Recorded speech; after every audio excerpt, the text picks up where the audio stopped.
इस बीच भोपाल से बड़ी खबर आ रही है, जहां बीजेपी में चल रही है अहम बैठक खत्म हो गई है। बीजेपी पदाधिकारियों की बैठक हो रही थी। राष्ट्रीय महामंत्री सुनील बंसल बैठक ले रहे थे। लोकसभा चुनाव की तैयारियों को लेकर यह बैठक चल रही थी। सीएम मोहन यादव और प्रदेश अध्यक्ष वीडी शर्मा भी इसमें मौजूद रहे। राष्ट्रीय महामंत्री सुनील बंसल इस बैठक की अध्यक्षता कर रहे थे और इस बैठक में बीजेपी के तमाम पदाधिकारी मौजूद थे।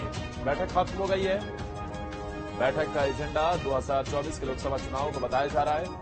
लोकसभा चुनाव की तैयारियों को लेकर यह बैठक चल रही थी और इस बैठक में खुद मुख्यमंत्री मोहन यादव और प्रदेश अध्यक्ष वीडी शर्मा भी मौजूद थे। बैठक के दौरान की तस्वीर आपको दिखा रहे हैं। इसमें राष्ट्रीय महामंत्री सुनील बंसल बैठक ले रहे थे, जिसमें खुद मुख्यमंत्री भी शामिल थे और साथ में बीजेपी के प्रदेश अध्यक्ष भी मौजूद थे।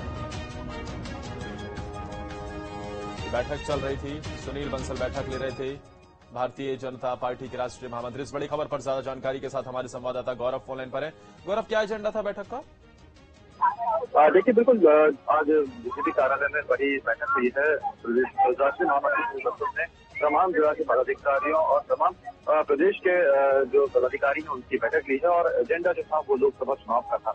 लोकसभा चुनाव की तैयारी को लेकर ये पूरा मंथन किया गया है कि किस तरीके से लोकसभा चुनाव में मध्य प्रदेश में पार्टी उतरेगी, क्योंकि लोकसभा चुनाव में इस बार कई ऐसे अहम मुद्दे हैं जो जनता के सामने प्रस्तुत किए जाने हैं, जिसमें सबसे अहम मुद्दा इस बार राम मंदिर का रहने वाला है, क्योंकि राम मंदिर का 22 जनवरी को रामलला की स्थापना होनी है और ऐसे में इस पूरे इवेंट को एक मेगा इवेंट के तौर पर पूरे देश में प्रेजेंट किया जा रहा है। तो इसी के चलते 2024 के लोकसभा चुनाव में मध्य प्रदेश में भी इस एजेंडे को पूरी तरह से बनाने की कोशिश की जाएगी और किस तरीके से जो तमाम दूसरी योजनाएं केंद्र की और राज्य सरकार की चल रही है उसको किस तरीके से बनाना है, किस तरीके से जनता के पास जाना है और किसे 2024 के लोकसभा चुनाव में जीत हासिल करनी है, उसको लेकर तमाम जो मुद्दे हैं उसको लेकर चर्चा की गई है। तमाम जो पदाधिकारी हैं उनको निर्देश दिए गए हैं कि किस तरीके से वो अपना काम बूथ स्तर पर करें, राज्य स्तर पर करें और इसी मुद्दे को लेकर आज जो है पूरी बैठक की गई है। इस बैठक में मुख्यमंत्री मोहन यादव भी मौजूद थे। इसके अलावा प्रदेश के अध्यक्ष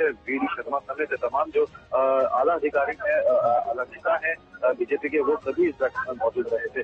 करीब 2 घंटे तक ये बैठक चली है और एजेंडा तय किया गया है कि किस तरीके से आगे प्रदेश में लोकसभा चुनाव में उतरा जाए। क्या आने वाले वक्त में टीम में भी कोई बदलाव देखने को मिल सकता है भारतीय जनता पार्टी की मध्य प्रदेश में, या सेम टीम के साथ ही अब लोकसभा चुनाव के लिए भी बीजेपी पूरे दमखम के साथ मैदान में उतरने वाली है?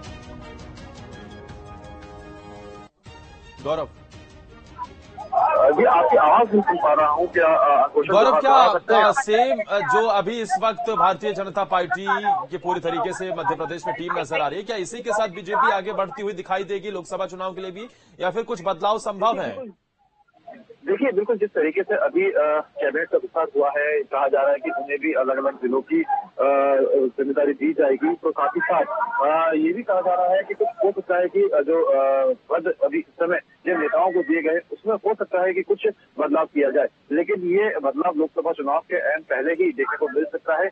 कितना बदलाव होगा ये अभी कहा नहीं जा सकता है, लेकिन हो सकता है कि जो कैबिनेट इस बार का विस्तार किया गया है, गठन किया गया है, उन्हीं जो मंत्री हैं, जो वही मंत्री हैं, उन्हीं को जिम्मेदारी देते हुए आगे लोकसभा चुनाव में पार्टी उतरेगी। और साफ तौर पर कहा जा सकता है कि एक बड़ा एजेंडा था आज का लोकसभा चुनाव में कि किस तरीके से लोकसभा चुनाव में बड़ा मैंडेट मिला था मध्य प्रदेश में, अब उसे कैरी फॉरवर्ड करते हुए लोकसभा में बेहतर परिणाम मिले, इसी उद्देश्य के साथ बीजेपी आगे बढ़ रही है। शुक्रिया आपका गौरव, तमाम जानकारी देने के लिए। आइए अब आपको कोरिया लिए चलते हैं, जहां